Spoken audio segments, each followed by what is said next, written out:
성경에는 수많은 인물들이 등장합니다. 그리고 수많은 인물들만큼 그 사람들이 맡았던 역할들, 다양한 사명들이 존재하는데요. 여러분, 성경에 나오는 인물들이 맡았던 사명 중에 제일 중요한 사명은 뭘까요? 이스라엘 백성들을 광야로 인도했던 모세도 너무 중요한 역할이고요.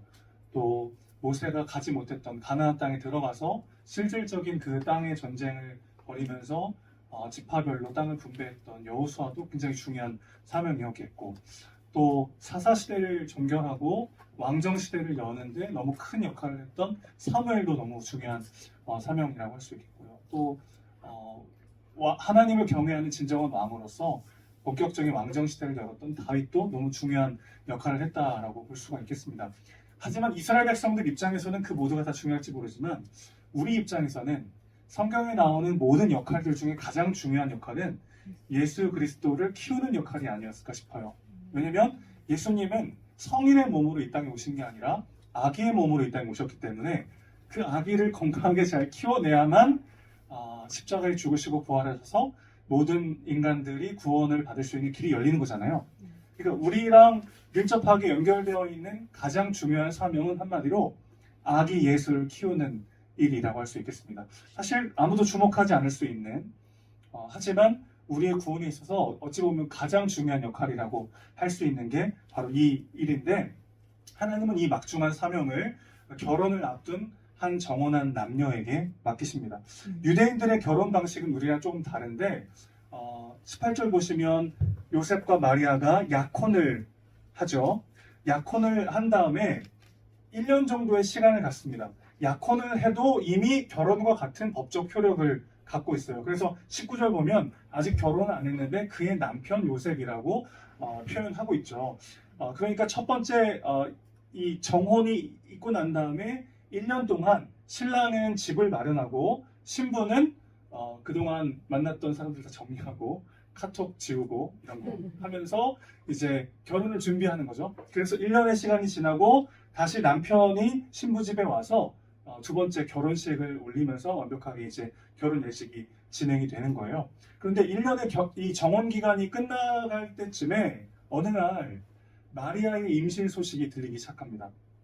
우리야 이게 뭐 하나님의 역사하심이니까 뭐 동정녀 마리아 그냥 이렇게 이해할 수 있겠지만, 당시 마리아가 얼마나 당황했겠어요. 중2, 3 정도 되는 나이입니다. 우리로 치면. 또 요셉의 마음은 또 어떠했겠습니까? 하나님은 왜 꼭 이러한 방법을 택하셔서 예수님을 이 땅에 보내셨을까? 그런 의문이 드는 거죠.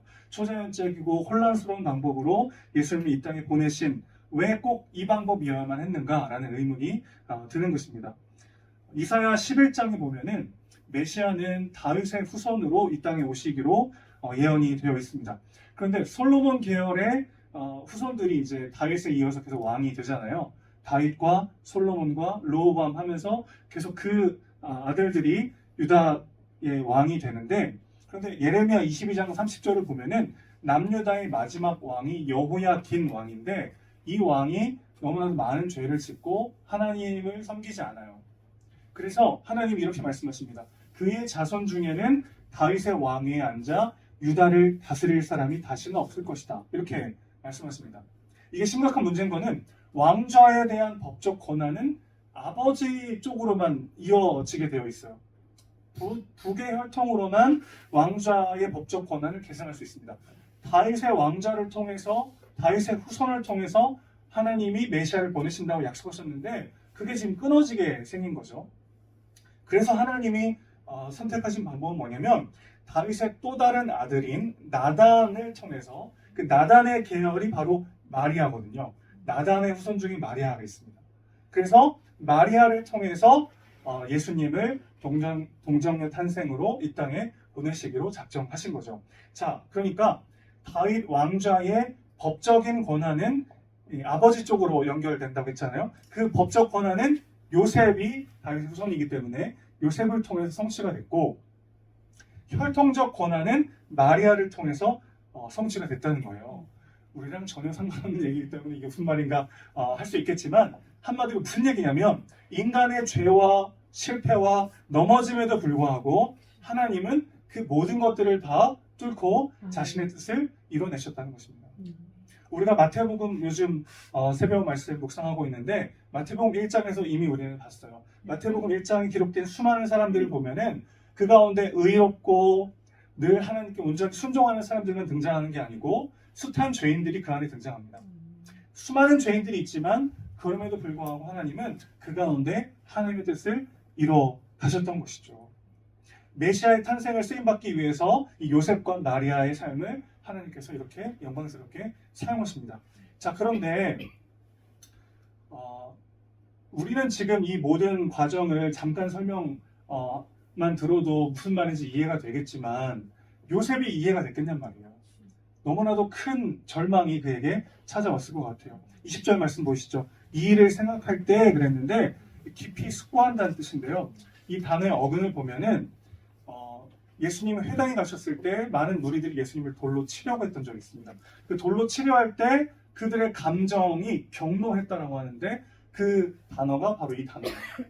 또 헤롯이 동방 박사들이 유대인의 왕이 태어난 것을 알아보고 헤롯에게도 알려주겠다고 하고는 그냥 돌아가 버리거든요. 그래서 막 화가 나가지고 2살 이하의 아이들은 다 죽여버리잖아요. 2살 이하의 사내 아이들은 다 죽이는데 그때 느꼈던 감정도 이 단어가 표현됐습니다. 그러니까 요셉이 동정녀 탄생을 이해할 수가 있었겠어요? 나사렛은 작은 동네입니다. 고대 시대에 고작 몇백 명 정도 살았던 그런 동네예요. 집에 숟가락이 몇 개인지 다 알 수 있는 상황입니다. 도저히 요셉은 이해할 수 없었을 거예요. 아니 대체 마리아가 누구랑 바람을 폈단 말인가? 분노와 좌절이 그 안에 가득할 수밖에 없는 것이죠. 그런데 천사가 와서 요셉에게 알려주는 거예요. 20절 말씀 보시죠. 아들을 낳으리니 이름을 예수라 하라. 이는 그가 자기 백성을 그들의 죄에서 구원할 자이심이라 하니라. 여러분 이 말을 듣기 전과 듣기 후는 요셉의 삶이 너무 달랐겠죠. 직전까지 엄청난 배신감과 절망과 분노를 느꼈어요. 사랑하는 여인이 나 말고 다른 사람의 아이를 임신했다는 소식을 들었을 때 너무나도 절망하고 너무나도 분노하고 실망했을 겁니다. 그런데 그게 인간과의 통혼을 통해서 어떤 간통을 통해서 임신한 게 아니고 성령으로 잉태된 예수 그리스도라는 말을 들었을 때 요셉은 어떤 생각을 했을까요? 나 같은 초라한 존재가 임마누엘의 주님을 키우는 가정의 부모가 되다니 슬픔과 분노와 절망은 온데간데 사라지고 엄청난 감격과 기쁨이 요셉 안에 가득했을 것입니다. 여러분 예수님이 이 땅에 오시는 이 모든 과정은 복음이 무엇인지를 우리에게 말해주고 있어요. 복음은 1차적으로 우리에게 절망을 안겨줍니다. 내가 이해하고 내가 인정하는 것보다 훨씬 더 심각한 죄인이라는 것을 끊임없이 상기시키죠. 그러니까 여러분 하나님과 적당한 거리 두기 하고 싶을 때가 있어요. 하나님을 너무 깊이 만나면 계속해서 나의 죄와 허물과 부족함이 다 드러나기 때문에 적당히 하나님을 만나고 싶을 때가 있습니다. 우리가 하나님을 더 깊이 만날수록 더 복음을 깊이 깨달아갈수록 우리가 얼마나 자기중심적이고 하나님과 멀리 떨어진 죄인인가를 깨달아 알게 되는 거죠.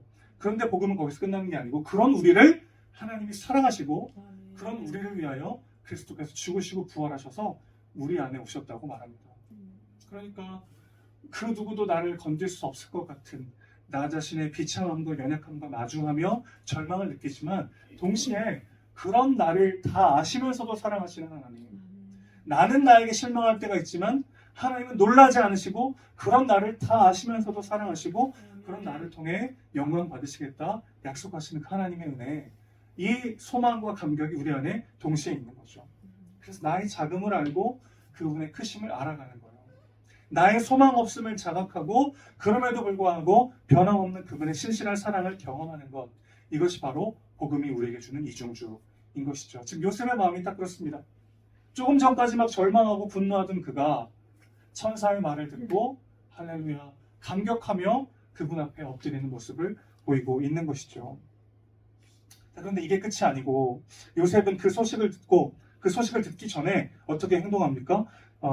19절 말씀 다시 한번 보실게요. 그의 남편 요셉은 의로운 사람이라 그를 드러내지 아니하고 가만히 끊고자 했다 그랬습니다. 자, 요셉이 의로운 사람이었는데 의롭다라고 하는 이 지점은 그냥 정의롭기만 하거나 혹은 사랑하기만 하거나 하진 않았던 의로움이었던 것 같아요. 만약 정의만 사랑했다면 율법에 의해 마리아를 돌로 쳐 죽여야 합니다. 결혼하기 전에 간음하여 임신한 여인은 돌로 쳐 죽이도록 되어 있기 때문이죠. 율법에 의하면. 반대로 사랑만 생각했다면 난 도저히 사랑하는 여인 마리아를 죽일 수 없어요.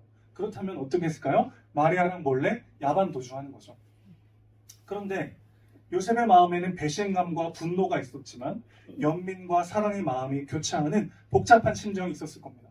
사랑과 정의 사이에서 갈등할 수밖에 없는 상황이죠. 정의를 택하자니 사랑이 울고 사랑을 택하자니 정의가 오는 그런 상황인 겁니다. 그때 요셉이 선택한 건 뭐죠? 그녀를 죽일 수도 없고 그녀를 품을 수도 없었던 그가 내렸던 선택은 자기의 가슴을 찢는 거였습니다. 그래서 가만히 끊고자 했다고 했어요. 마리아와의 관계를 끊고자 했지만 사실은 뭐가 끊어졌을까요? 그의 가슴이, 그의 마음이 끊어지는 거죠. 여러분, 진짜 사랑, 의로운 사랑은 항상 마음이 찢어지는 사랑입니다. 그냥 정의롭게만 하면 마음이 찢어질 일이 없어요. 잘못한 거 그대로 지적하고 그대로 벌받게 하면 되니까요.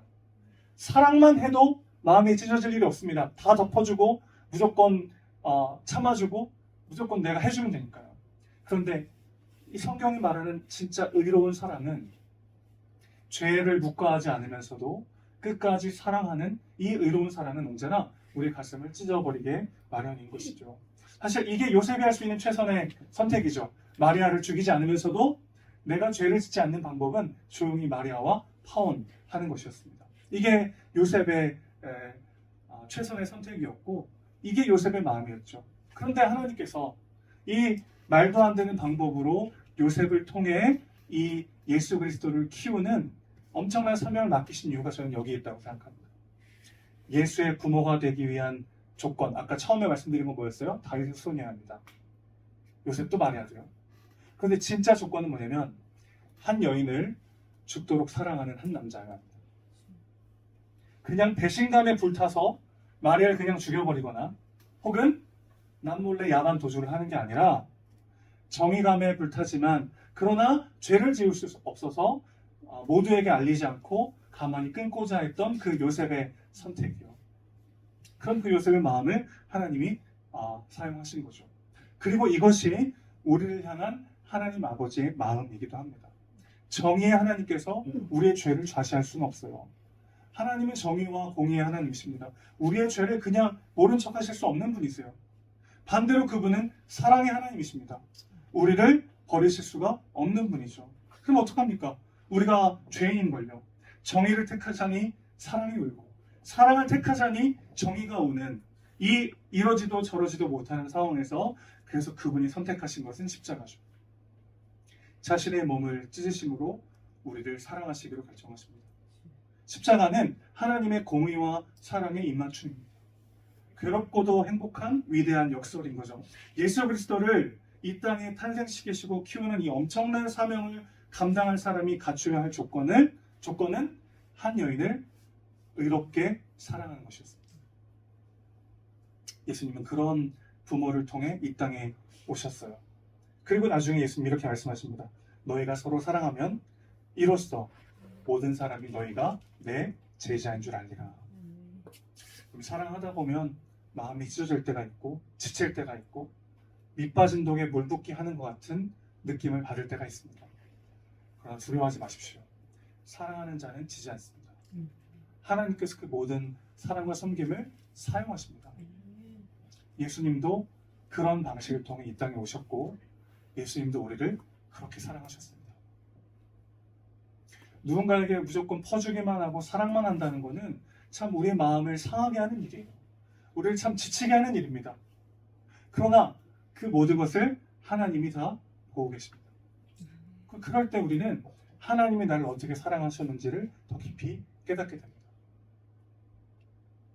정의와 사랑의 입맞춤, 그 십자가를 통해 우리의 있는 모습 그대로를 용납하시고 사랑하신 그 하나님.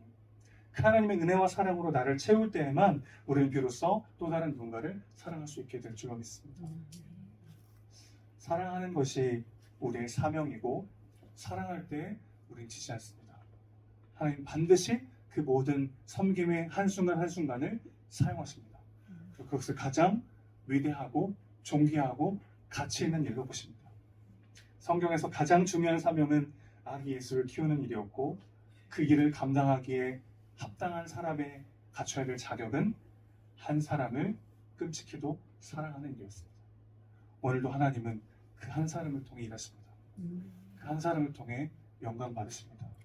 사랑하는 은혜샘의 모든 가족들이 이런 사랑으로 하나님께 영광 돌리고, 세상 앞에 내 재능, 내 실력, 내 재산, 나의 성공과 성취로 하나님께 영광 돌리는 게 아니라 사랑함으로 세상 앞에 우리가 예수의 제자임을 드러내는 귀하고 복된 삶 되시기를 주님의 이름으로 축원합니다. 함께 찬양하겠습니다.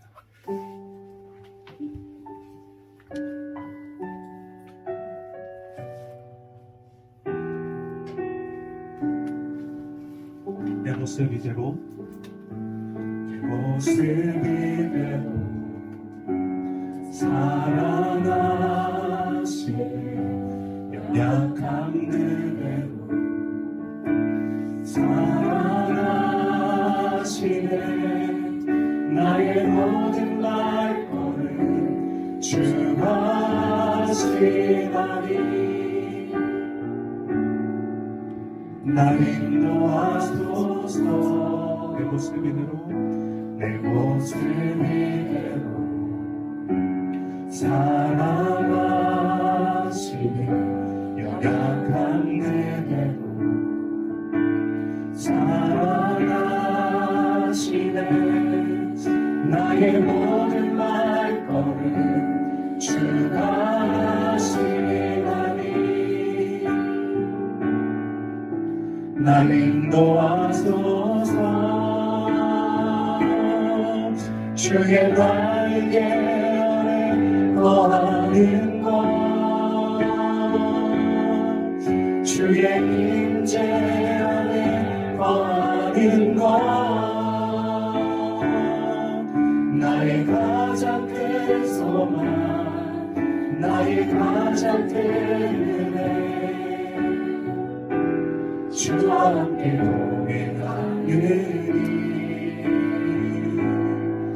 주의 날개 아래 거하는 것, 주의 임재 안에 거하는 것, 나의 가장 큰 소망, 나의 가장 큰 은혜, 주와 함께 동행하. 한 번 더 찬양합니다. 내 모습 이대로, 내 모습 이대로 사랑하시네. 사랑하시네. 연약한 그대로 사랑하시네. 나의 모든 발걸음 주가 하시나니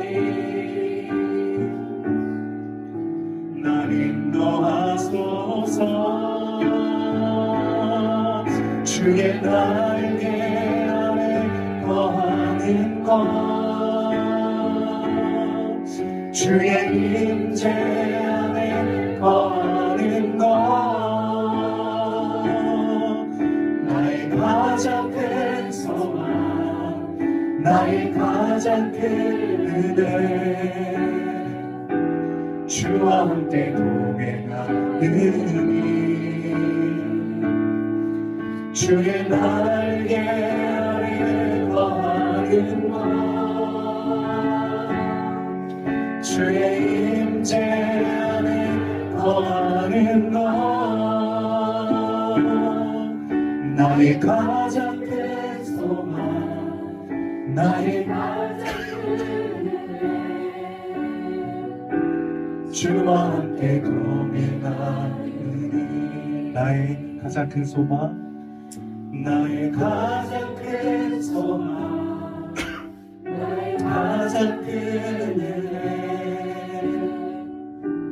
주와 함께 동행하느니